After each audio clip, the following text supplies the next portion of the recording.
Impractical Jokers would be nothing without Q, who's responsible for some of the most iconic moments on the show, but his rise to fame has by no means been easy.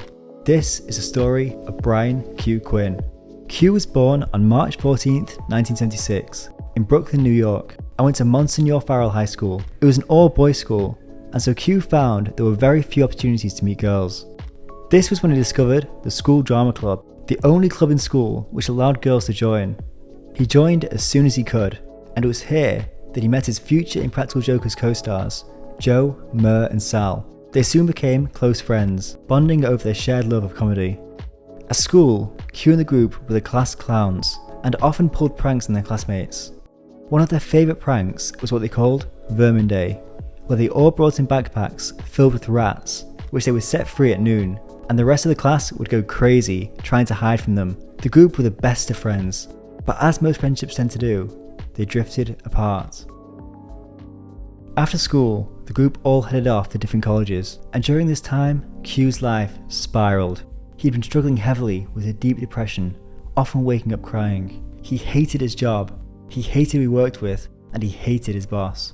But his job wasn't the only thing causing his depression.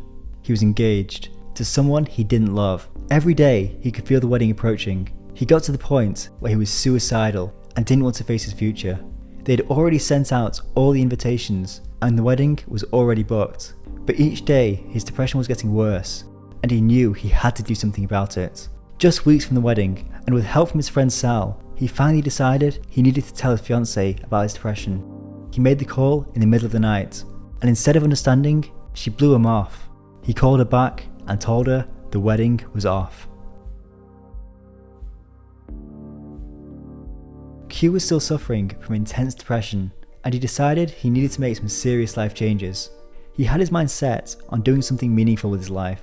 This was in the aftermath of 9/11, and he was inspired by the heroics of the firemen who rushed in to save people from the burning towers. He joined the New York Fire Department in 2005, and in the next 8 years, grew to love the camaraderie and purpose the job gave him. He said in an interview later, "When people say I have my dream job with the Impractical Jokers, I tell them no.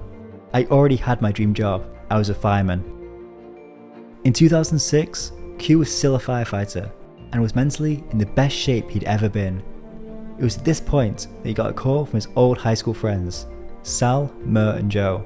Their comedy troupe, the Tenderloins, had just lost their fourth member, Mike Boccio, and they needed Q to help fill in. Q agreed, and when he joined, magic started to happen. Q brought an edge to their humour that was desperately missing, and as they started producing more and more sketches, their chemistry only grew. Soon they were producing acclaimed sketches, such as their $100,000 prize-winning sketch, Time Thugs, and the fortunes of the Tenderloins went from strength to strength. In 2009, with Mur recognising the potential of their cast, they shot a pilot on an iPhone for a pranking show. Mur pitched the pilot to True TV, and they loved it, picking it up for a season, and the rest was history. If you like this content, please subscribe and hit the bell for more content just like this.